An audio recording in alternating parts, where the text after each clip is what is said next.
Hello. Today we will talk about Kwami and what they can do and what they can't. These are magical creatures with individual characters. They can also dream, love, and even cheat.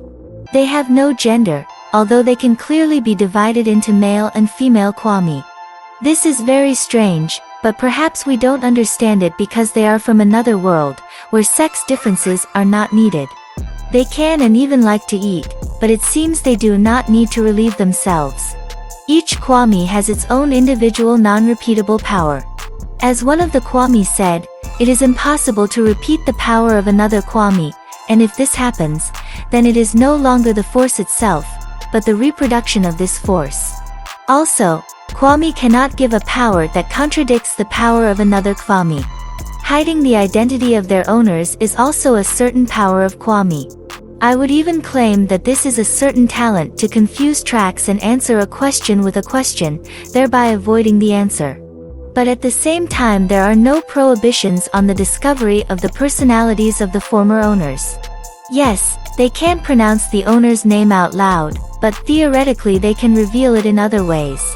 All this remains only in the desire of the Kwami himself, whether he wants to reveal this secret or not.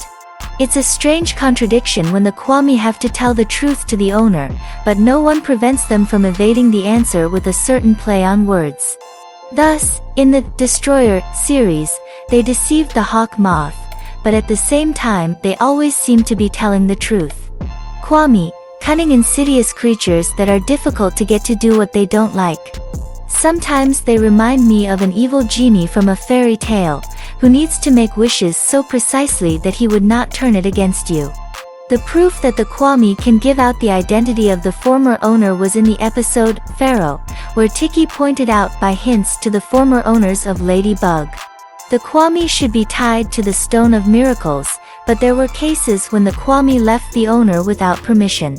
For example, both Tiki and Plag ran away from their masters for a while. But then the question arises, why can't some of the Kwami stolen by the monarch escape from him while he sleeps? That way they could bring Lady Bug to the monarch.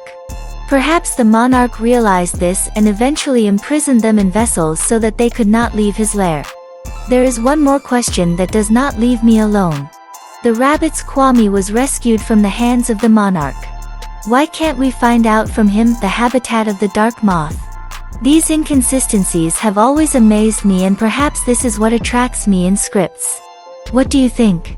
Will the rescued Kwami ever bring Lady Bug to the monarch?